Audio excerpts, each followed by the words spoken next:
Two American senators from Donald Trump's inner circle of advisors share their insider knowledge about what was happening with the members of the Russian delegation. Also about the reaction of the Ukrainian leadership to everything that happened at the summit in Alaska. What the American weapons will be supplied to the Ukrainian army indefinitely, giving them the strongest military in Europe. Sanctions will be imposed before any invasion to deter Putin from repeating it. Territorial exchanges will occur. You can't evict every Russian. But Ukrainians will make this deal, not the United States. Ukraine will make this deal, and Trump started the process of ending this war. Right now, I've never been more optimistic than I am now. Tom is correct, there's no ceasefire, but when Trump said, which I believe is big news, that Putin wants to meet with me and Zelensky, this begins the process to end the war. And let me tell you, if he really meets both Trump and there is no end to this war, Trump will crush the Russian economy. News earlier, Putin said that Zelensky is an illegitimate president, and until the government in Ukraine accepts this, he, Putin, will not meet with anyone from that side. Now, there has been a turnaround. Remember, before Alaska, I told you that for the first time I created an editor. The impression, the feeling that the Russians have moved from dragging out negotiations to actually discussing the terms of a peace truce. Let's go back. Senator Cotton, remember Crimea happened under Obama and Biden? And when Putin was amassing troops on the Ukrainian border in 2021, troops and military equipment, Joe Biden never picked up the phone, never called Vladimir Putin. Joe Biden, you know, the famous phrase, he didn't do it. Kamala Harris repeated this. And then, of course, well, what will happen if? Well, it depends on whether it's a minor incursion. You know, Donald Trump gets involved in almost every conflict around the world. He said discussing trade with these countries also means discussing peace with them. Not really, you know, trade deals obviously affect the United States. World peace saves lives, and he seems deeply interested in it. And I don't think many world leaders are willing to spend political capital on this. Actually, what's striking is the hatred toward the United States and Trump from the Russian-Ukrainian sort of speaking internet, from Ukrainian and Russian-speaking internet users. Yes, to be more precise, to the only person on the planet who is trying to establish peace. Trump convinced India and Pakistan not to go to war, Thailand and Cambodia, and stopped the 30-year war in Africa. By the way, it claimed many, many more lives than Ukraine. 6 million people died there. That's Congo and Rwanda. I mean, he even brought them to the United States and persuaded Armenia and Azerbaijan to stop killing each other, which they had been doing with only short breaks for several hundred years. And they all heard what they were being told. But Ukrainians and Russians are proud that, Trump won't be able to do anything. They sarcastically write and say on the internet, "So, did you stop our war in 24 hours, huh?" It feels like he's the one who needs it. Him. No way, you can't stop it. You won't be able to. Not in 24 hours, not ever. Oh, shit, subtitle editor. By the way, Ukrainians often write to me saying they want the war to end. Well, so to speak, I misunderstood everything. When I talk about America, I might be right, but when I talk about Russia and Ukraine, I don't understand anything about them. And they agree to end the war, but only if the Russians leave all their territory and pay reparations. And to the question, how will you make the Russians leave your territory and pay you? They accuse me of hating Ukraine. In fact, there are usually a few comments nearby accusing me of hating Russia too. And under those, someone will definitely, absolutely definitely say that I hate Canada too. Well, let's get back to Alaska. Putin, so he dropped another bombshell. By the way, he said that if Trump had been president at that moment, there wouldn't have been a war between Russia and Ukraine. No, me neither. I agree, Sean. Strength and determination are vital for foreign policy and national security. You put it well. Vladimir Putin invaded Ukraine during both Barack Obama's and Joe Biden's presidencies. It seems like he does it when the Democrats are in power because they are weak and indecisive. But as he himself said today, he didn't do it when President Trump was in his first term, and he takes President Trump seriously today. We need that strength and determination in Ukraine, Iran, the war in Gaza, and during those trade negotiations. A strong president in the White House makes a big difference. Lindsay, let's begin with you. A couple of things really stand out to me. Vladimir Putin tells the world that this war would never have happened if Donald Trump were president. Donald Trump gives this a 10 out of 10 EBM. I got a lot out of this interview. Your thoughts? First of all, I really don't care. I blame Putin more than anyone for starting the war. I want to be clear. I've never been more hopeful that this war can end honestly and fairly than I am now. The news you've made in this interview is amazing to me. President Trump said that Putin wants him to meet with Zelensky, that Putin now apparently agrees to a trilateral meeting between Putin, Zelensky, and Trump. This is the biggest achievement of the evening. I've never heard this before. If we have this meeting, I think the war will end honestly and fairly by Christmas, long before Christmas. If this meeting doesn't happen, then I think Trump will have to impose serious consequences again on Putin and those who buy his oil and gas. After the meeting, Trump said that he was satisfied with the results, and he gives the results 10 out of 10. Continuation, these are his words. That means there was some kind of shift behind closed doors, apparently, some changes.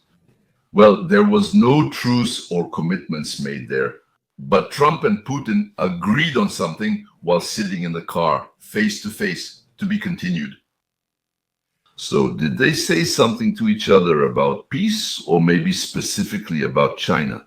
To be continued. The subtitle editor shouldn't have heard that. Everything else was just so Kulakova. Well, if you believe these guys, the senators, then something is starting or will start happening soon. Maybe we won't notice it, maybe we will. Or maybe Trump said excellent results, 10 out of 10, just to make China nervous. They didn't tell us again, to be continued. So, you see, they say there's an agreement to meet, and Trump, Akbar the Great, or Akbar Gadol. And under him, there wouldn't have been millions killed and the destruction of Ukraine. Yes, Sean, I agree. This will be a very important meeting between Presidents Trump, Putin, and Zelensky. No ceasefire was reached at today's meeting, but I also believe that President Trump firmly defended the interests of the United States, as well as our friends in Europe and Ukraine. This contrasts, for example, with Joe Biden's 2021 summer summit with Vladimir Putin. 2 months later, Kabul fell, followed by Vladimir Putin amassing forces at Ukraine's border 2 months after that. This is seeking. Trump believes he wants Europe to get bogged down in the war as much as possible, for as long as possible. I'm not sure, but let's listen.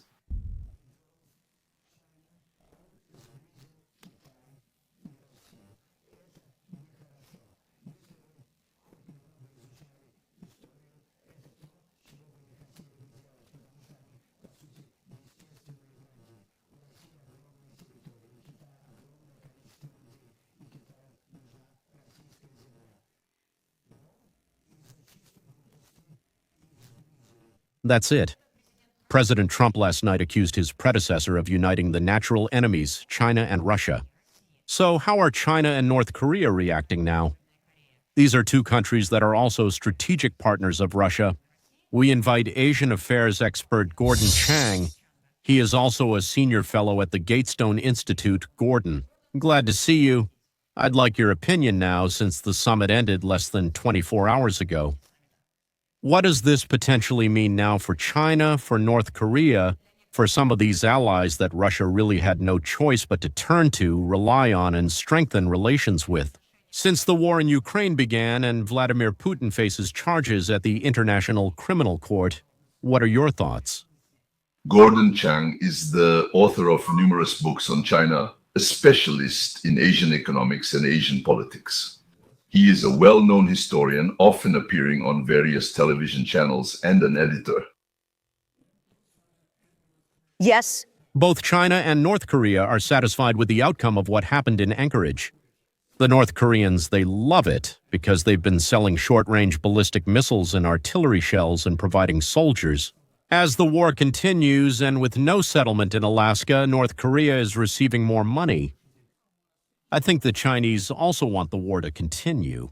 We know this because Foreign Minister Wang Yi spoke with the head of foreign policy on July 2nd. And as reported by the Financial Times, Wang Yi said that they don't want Russia to lose.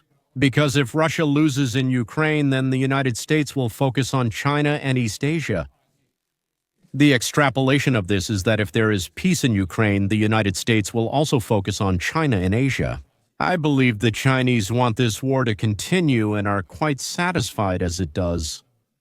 This argument that if the war in Ukraine ends, the United States will focus on China somehow doesn't seem strong to me. From my point of view, the United States can focus on several directions at once, but maybe I didn't understand what it means to shift attention to China. Continue. And indeed, a few days before the summit on August 13, Vladimir Putin spoke with Kim Jong-un in Pyongyang, and what came out of it? It was mainly a press release about how closely they are connected, and some gratitude was expressed for the selfless spirit shown by the personnel of the Korean People's Army on Russian territory, because North Korea is sending its soldiers there to help Russia in their fight in Ukraine, since Russia has lost so many of its own soldiers. Is North Korea possibly the country that could benefit the most from the ongoing conflict between Russia and Ukraine? Yes, that's probably true because every soldier in Ukraine brings a lot of money to Pyongyang. It could be about $1 of CCA, United States dollars, $1,200 a month or so. There are 12,800 soldiers in the initial group. They say there are an additional 30,000 North Korean soldiers going to Ukraine, and there could be even more. So really, we're talking about significant involvement of North Korean troops on the front lines. And they will be very effective, just like Vladimir Putin did. He thanked Kim Chen-on because the North Koreans were able to drive the Ukrainians out of the Kursk region. And this was important for Russia because the Russians wanted to reclaim all their territory after that offensive last year. One serious consequence the president mentioned for punishing Russia is the impact on their economy, including sanctions. This could impact countries like India and China. Your point about China was excellent. President Trump discussed China and its short-term implications in an interview with Sean Hannity last night. Listen, because of what happened today, I think I don't need to think about it. Maybe I'll have to think about it in 2 or 3 weeks, but right now there's no need to think about it. I think the meeting went very well. For now, we won't change the tariffs on China, said Trump, noting the purchases of Russian oil. Because something positive happened between the United States and Russia, and Trump's goal, as he himself said, is to pull Russia away from China.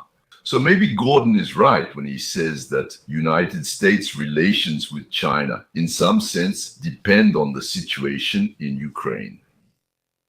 At the same time, Trump let China and India know that Putin did something positive. And that's why India and China, as long as Putin behaves well, won't be touched or punished.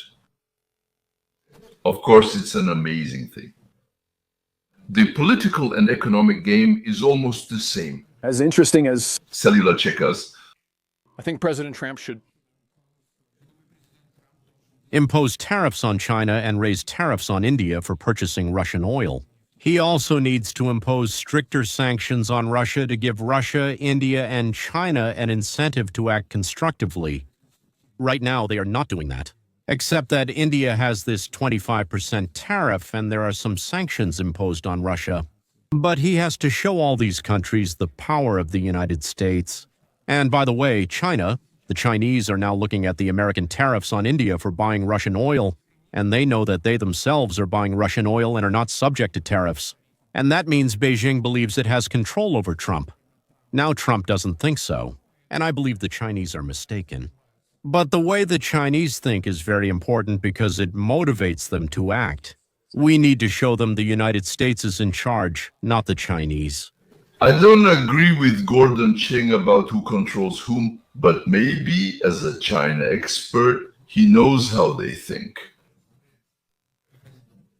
Like, if we're not being punished, it means they're afraid of us. That could be the case too. In general, that's usually how thugs and bandits think. Regarding the summit, something definitely happened because Zelensky is flying to Washington. Overnight, President of Ukraine Volodymyr Zelensky and President Trump confirmed that Zelensky will come to the White House on Monday for a meeting in the Oval Office. The two leaders had lengthy phone conversations late in the evening after the historic summit with President Vladimir Putin of Russia. Zelensky says he got positive signals from the United States about security guarantees. That's right, and this comes after Trump and Putin met yesterday in Alaska for very rare face-to-face talks. I interrupted to say, look at these faces. They look like the faces of people who have agreed on something and achieved their goals. And then he posted on True Truth Social this morning saying, quote, "Everyone decided that the best way to end the terrible war between Russia and Ukraine is to move directly to a peace agreement, not just a simple ceasefire agreement, which often doesn't hold." Rebecca Castor is joining us with the latest news about the summit. She is on the line from Washington with the details. Good morning, Rebecca. Charlie, good morning. While Trump is sharing very few details about what he Discussed with Putin so as not to jeopardize the deal he is making.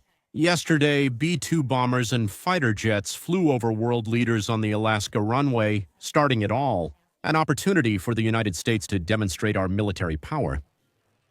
Putin and President Trump Met for about 3 hours and say that on many issues concerning Ukraine, agreement has been reached. but they are not finalized yet. However, Putin made this astonishing admission today when President Trump said that if he had been president at that time, There would have been no war. And I'm quite sure that's really the case. I can confirm that. I think that overall, President Trump and I developed a very good business-like and trusting relationship. Trump replied to Putin's statement saying he was glad to hear Putin say the war wouldn't have happened if he were president. Everyone says it's the worst since World War II, nothing else compares.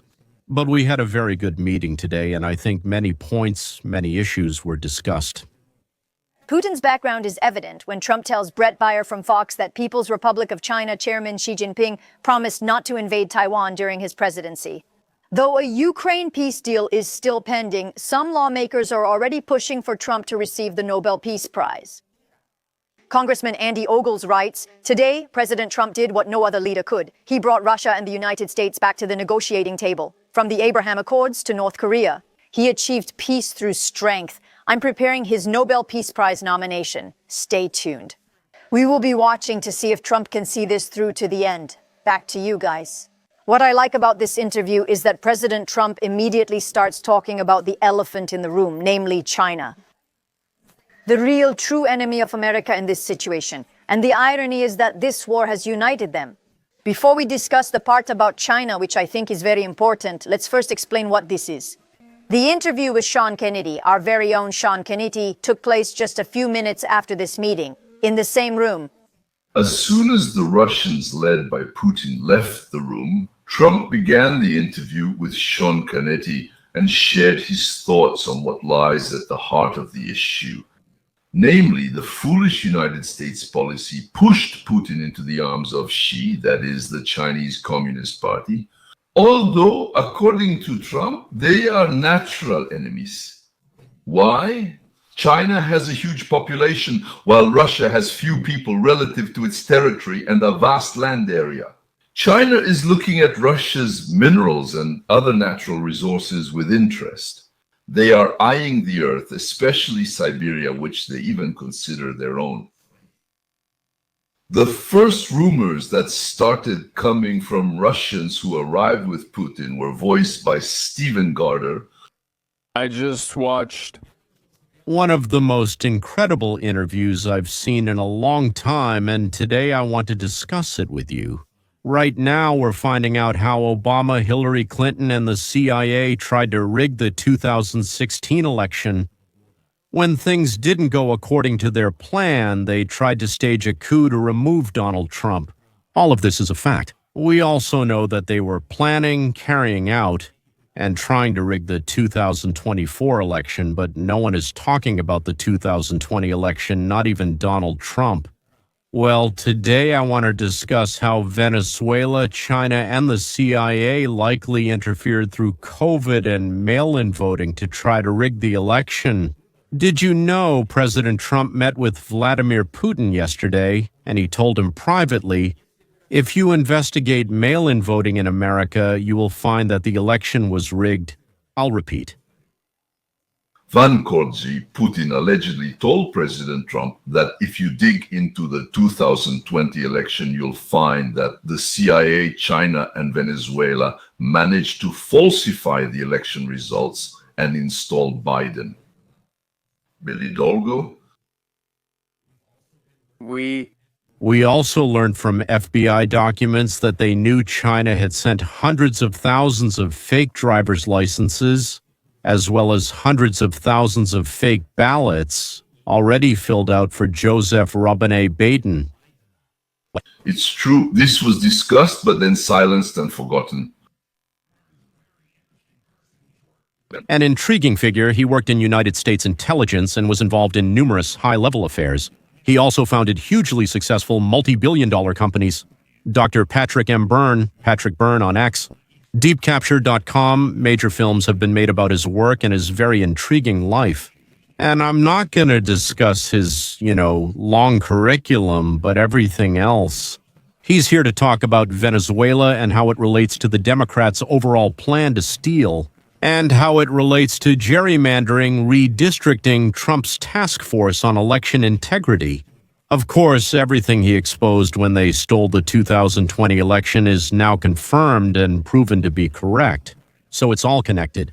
And you keep insisting that Venezuela is the key hub where the Chinese, together with American NGOs and Soros, are doing all this. Dodzi has now photographed everything with his AIs. You're also a computer expert. He extended this period, and under Maduro, the amount rose from 25 million to 50 million. For those not in the know, the FBI announced that they will pay $50 million, I repeat, $50 million to anyone who leads them.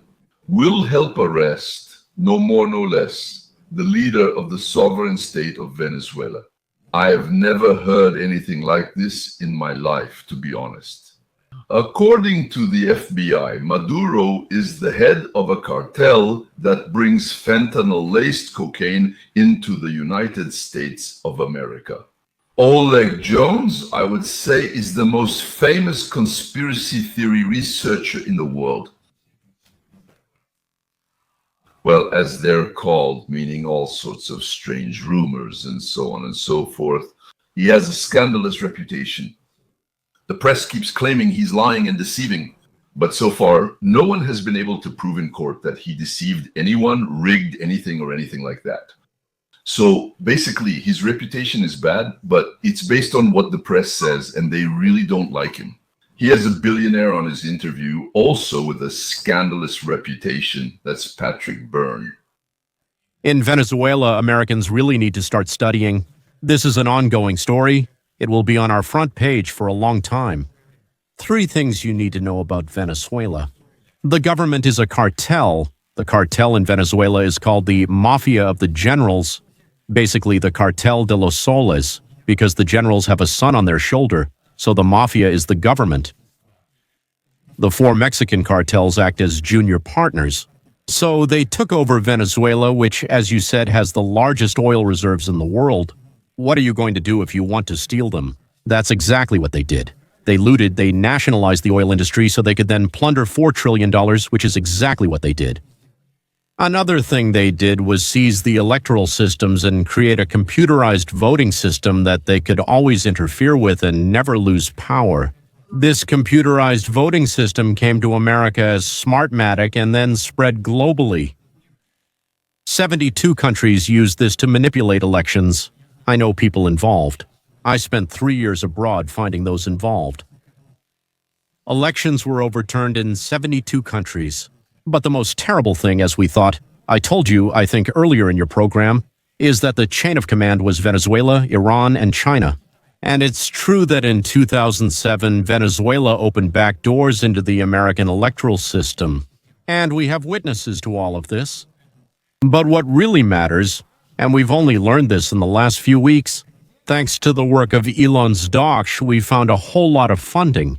The CIA's top leadership is working with China. And if you show the first graphic, not this one, but that one. The first graphic, yes.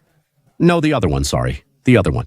There's a nonprofit in Arlington, Virginia called Center for Progress Elections and Political Systems, which stands for Center for Progress Elections and Political Systems, or something similar.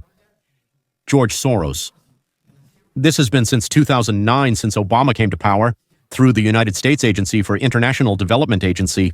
United States Agency for International Development is widely seen as a CIA cover, and that's not debatable. There's the United States' CIA front and Soros's Open Society. And then their mission was to spend billions to help other countries modernize their elections. What does Smartmatic installation mean? On the next page, you'll find a chart showing 26 countries where the CIA and United States Agency for International Development have installed this. You can add this to your website. From Kenya to Belgium and the United Kingdom, 70% of votes are counted in Europe. Yeah, guys, pass this on to Ben, Warren, or Luis and have them tweet the breaking news. The Dodge investigation finds that the CIA, United States Agency for International Development, and Soros's Open Society are in charge of the election fraud monitoring system in China and Venezuela. Yeah, well said, okay. So George Soros, the CIA, and China take all this American taxpayer money, and they go to these countries and say, let us upgrade your election systems for free.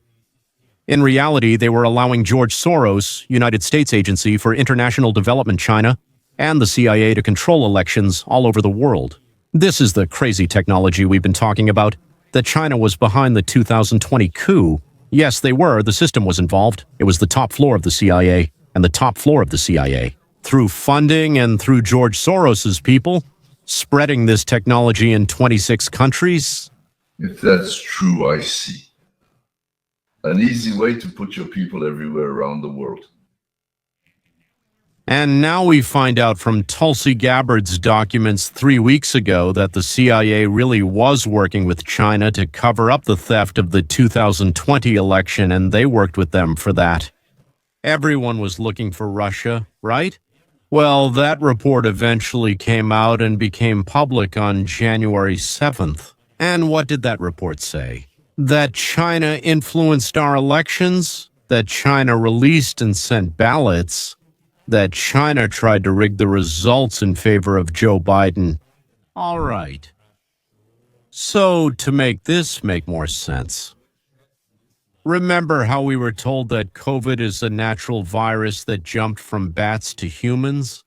And then it turned out that it was United States taxpayers' money, through Dr. Fauci, that funded this virus that killed millions of people with gain-of-function research. That's right. Now we're finding out that it's our own money that the CIA and George Soros are using to rig elections all over the world and even here in America.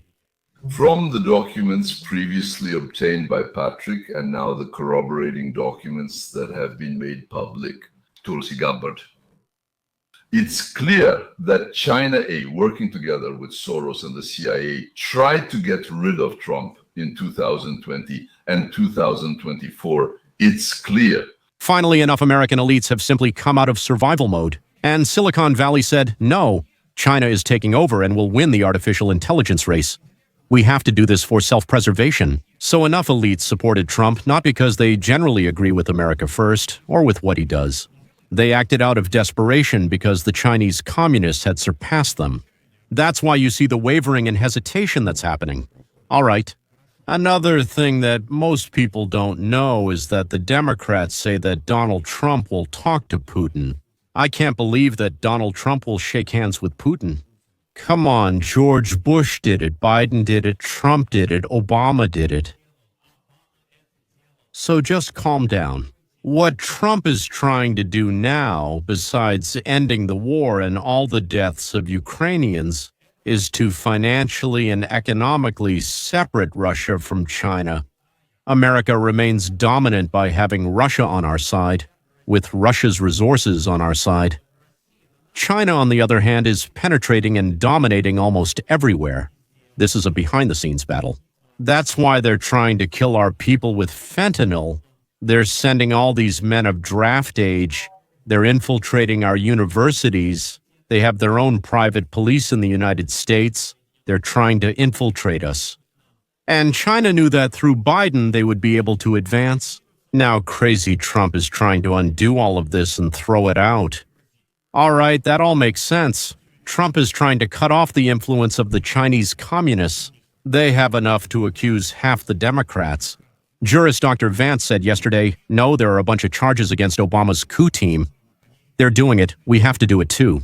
I mean, it's not 8 years ago when, Trump had people who were afraid or were agents. Now they know what they have to do. You won't have a vice president who says no without consequences. I don't think it will happen, but they're trying. Don't disagree since I haven't discussed this with you. Which word? About conspiracy to commit rebellion, the group for fighting treason, and then about another group for fighting government armament. And now, finally, all these grand juries were created not just for the administration, but now we really have, real cases, real grand juries and commissions. What? Do you hear? Well, first of all, let me clarify. I am not a secret part of this administration. They keep me at a great distance. Nobody knows what to do with me. I know a lot of people who are in the loop, so I kind of know what's going on. And I can tell you that Trump tried to deal with this back in March, and he signed the right orders. And the deep state was preventing him from making any progress for about 2 months. Finally, he brought in Tulsi, and Pam Bondi let herself be stopped. Tulsi took over and, well, I don't know this for sure, but Pam was there and Tulsi took over. She moved the case forward. She's amazing, and now they have everything, and she made a criminal referral. And now it's simple. I hear that Trump, like you said earlier, it's like your head exploded. I hear that he's really angry.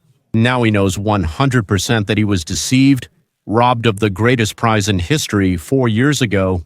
And I hear that he's really done with his games. Right, remember I told you guys. It all fits into one, right? Kind of, believable story.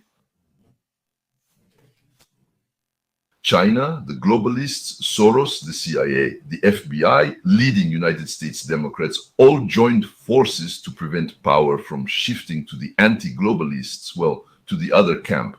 The anti-globalists call him Daquet. From those they were taking money from to those who are actually the foundation of our modern, productive, producing society. Trump called Zelensky to his office Monday. National broadcasting company News reports today that Ukrainian President Volodymyr Zelensky will visit President Trump at the White House on Monday to discuss ending this war. Zelensky is also calling for a lasting peace agreement, insisting that a ceasefire between Russia and Ukraine will not work. President Trump told Fox News this morning that a meeting between Putin and Zelensky will be arranged by the two countries in the coming months. So we have important updates for you today. Today, just 24 hours after the peace summit in Alaska. Because on one hand, this Monday, Zelensky from Ukraine is going to the Oval Office to get a report from Trump about what happened. This is what we agreed on. Do you agree with this? Do you accept it going forward? Although, as you probably could have expected, given how it went last time, it hasn't been without its own drama.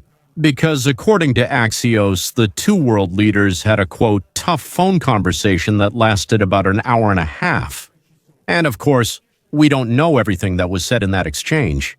But I think the question we're all asking and what the whole world is waiting for on Monday is whether Zelensky is now truly serious and will act in reality, right? Will he really try to promote peace, or will he continue to exist in an illusory fantasy where he demands everything? Right, he wants to restore his borders to 2014. He wants this, he wants that, he wants every possible security guarantee.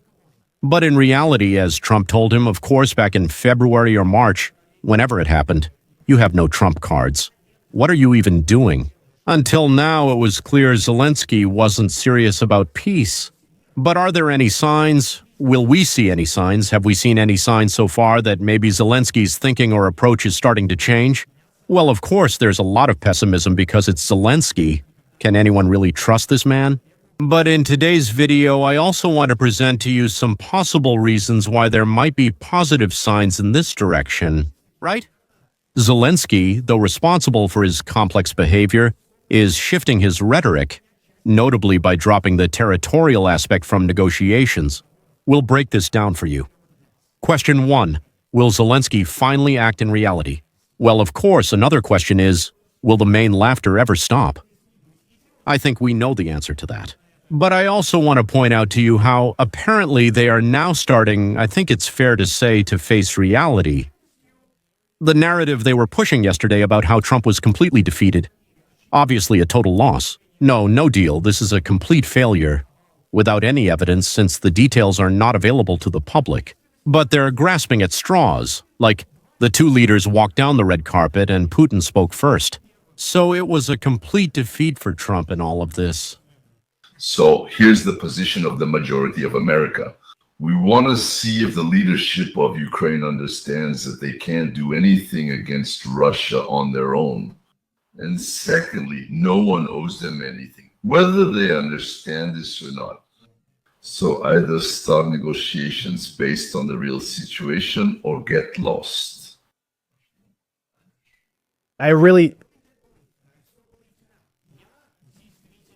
Believed and still believe that the reason there weren't many details in the speeches after the meeting, and why they didn't answer questions from the press, is not that there was no progress, let alone a final deal, but that progress was actually made at the meeting between Trump and Putin.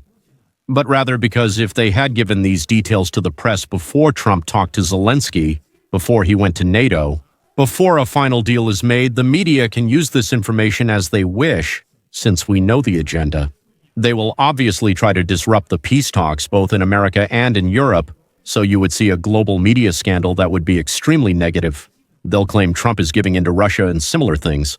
And the goal of this is to influence both public opinion and the opinion of Zelensky and NATO leaders so that they don't accept the agreement. And of course, why is that? Because first of all, the media is clearly biased against Trump. That's not news. But secondly, it's worth noting that the corporate establishment media also represents the very same pro-war uniparty that allowed this to drag on. And obviously, they don't want this war to end. They don't want peace, and that's why they're actively trying to sabotage these peace talks. And maybe there's one big issue you disagree on. Are you ready to make it public? No, I'd rather not do that. Someone might make it public or figure it out, but I don't want to. I want to see if we can resolve it. Did you hear this person? Cable news network and the media say Zelensky will visit the White House on Monday to discuss nothing. Or are they going to talk about the weather? Because, again, according to them, there has been no progress. We're not getting anywhere with this. Zelensky and Trump announced a meeting after Trump spoke by phone with the Ukrainian president and several NATO leaders. They were there too, since European Union countries, despite not contributing to the war, asked why they weren't included in the peace talks. Well, I think they got what they wanted. But here's what happened. First, the call lasted over an hour and a half and, quote, was not easy. According to a source with direct knowledge from the White House, the meeting will take place apparently 6 months after their disastrous meeting in the Oval Office in February, which again raises the question, as I said before, will it be like last time? I'm sure we all remember that. I'm talking about diplomacy that could stop your country's destruction, but he refused. Mr. President, with all due respect, I think it's disrespectful for you to come to the Oval Office and discuss this before the American media. Right now, you're sending conscripts to the front lines because you're having problems with your personnel. You should thank the president for trying to put an end to this. You tried to visit Ukraine to point out what problems we have. Actually, I watched and saw the stories, and I know what happens when you bring people in. You arrange a propaganda tour for them. Mr. President, don't you agree that you've had problems recruiting people into your army? We have problems. Do you think I will answer? To come to the Oval Office of the United States of America and attack the administration that's trying to prevent the destruction of your country? So many questions. Let's start at the beginning. First of all, during a war, everyone has problems, even you. But you have a beautiful ocean, and you don't feel it now, but you will feel it in the future. God will bless this or not, God will bless them both. But you don't know Americans. Don't tell us what we will feel. We're trying to solve the problem. Don't tell us what we will feel. Because you're not in a position to dictate that. Remember this, you're not in a position to dictate how we should feel. All right, we are Grantia. I'll say we will feel infinite. Right now, we are scared. Wonderful, that will put us in a very bad situation. The game you are playing is a world war. You are playing with brakes. You are playing with Zernoi in the movie. You are playing in the games of the world of Ponce. You are gambling with World War III. And what you are doing is very disrespectful to the country, to this country. I have been with you much more than many said I should have. Many times even our media. You went to Pennsylvania and campaigned for the opposition in October. Say a few words of gratitude to the United States of America and to the president who is trying to save your country. Well, looking at this, which is still completely relevant in today's conversation, I think first of all you fully understand why. This time Trump said little about Zelensky or Putin to the media. Because guess how it happens? Yeah, guess what happens as a result? Remember the media scandal. And yes, this obviously really interfered with the peace talks. I mean, it was more Zelensky who started it than anyone else. But still, we get the picture. But of course, it's worth noting. And again, the reason I said that, maybe I'm betting on too much. Maybe I'm betting that Zelensky will be reasonable, because so far he hasn't been. Why might Zelensky have been a somewhat different person than compared to now? Gentlemen, even those who think that Zelensky behaved correctly and supposedly showed something to Trump, and Vensu Kuzkin, Matkina's mother Kuz, I want to ask you, is this what Zelensky did? Yes, did it turn the situation in Ukraine in a positive, good direction or in a negative direction for Ukraine? Did Ukraine receive more support as a result of this episode or less? This should be taken as the main thing when evaluating the meeting at the White House and by and large all other meetings. Has the desire of Americans, the leadership there and so on to help Ukraine increased? Answer yes or no. How is that a success? What is there to be proud of? What did Vladimir Alexandrovich start doing? Vladimir Alexandrovich. Right after he took off from Washington, he rushed to Europe. Help, this is a success. But what happened at that meeting? What happened? At the meeting, Zelensky quickly realized that. Despite all their loud and tough rhetoric, none of these European Union countries, as Trump constantly points out, allocate significant funds for defense. They are stingy and in reality will not be able to finance Ukraine's defense without the United States. It was on Saturday, and that's exactly why on Sunday, Zelensky finally issued an official apology to Trump for what happened. He, as I constantly say, was completely deluded.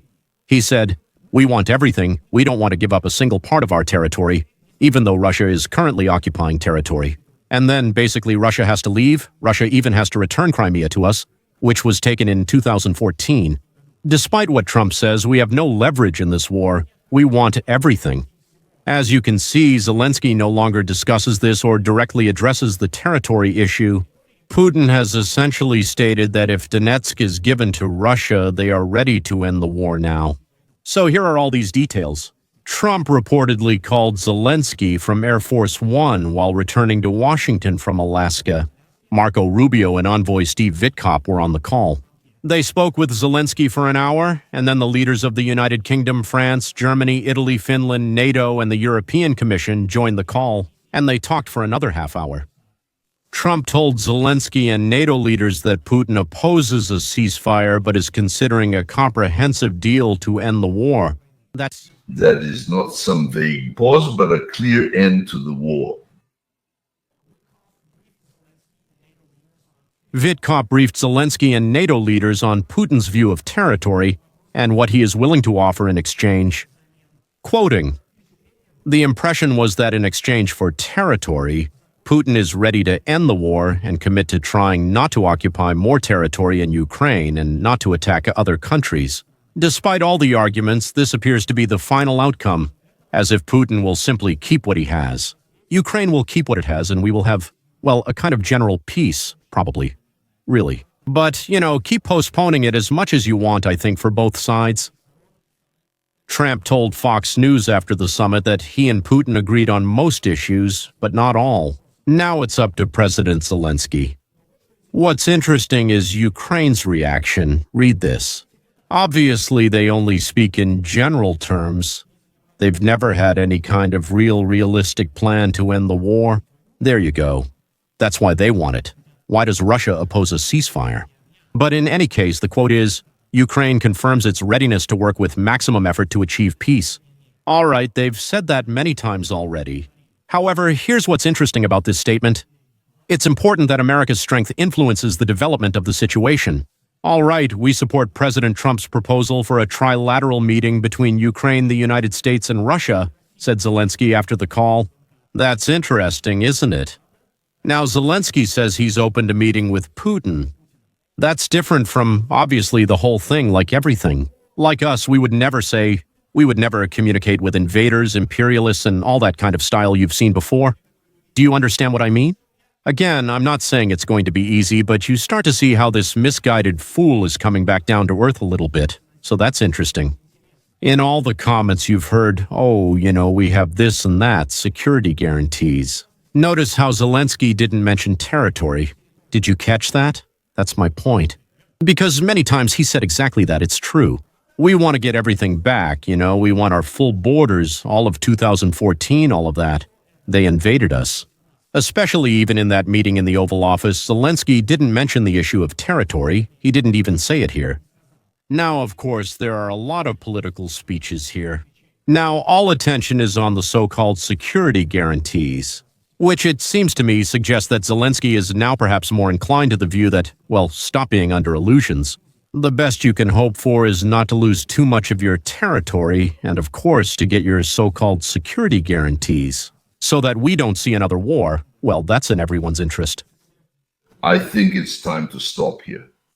The main takeaway is that Russia is ready to stop the war if it gets a piece of territory. The next point is that Ukraine is ready to give up a certain, maybe smaller piece of territory in exchange for some security guarantees. Third, Putin and Zelensky have stopped saying that they won't meet with each other. Now, they are already willing to do so. Fourth, the European Union has gone silent about providing financial aid to Ukraine instead of America in the effort to push Russia out of its borders. Well, as I understand it, it's about 2014 because Crimea was seized back then. So it seems like everyone is satisfied with this peace agreement scheme. But of course, the details need to be discussed. Naturally, the details will be the most important part. Well, the devil is in the details, as they say. These are the borders. This is Ukraine's right to have an army. Well, what was taken away from Germany and Japan after World War II? Ukraine's mutual assistance agreements are with individual NATO countries, not NATO as a whole. This will be discussed. During the discussion, it seems the sides will continue to shoot at each other on the battlefield. Not during negotiations, but in the negotiation room. I hope so. Here, now. These are the results of the summit in Alaska and the reasons the press, which can influence the people, stir things up and so on. Why are the details not being disclosed? Well, that's basically all for today. What will happen tomorrow? We'll find out tomorrow.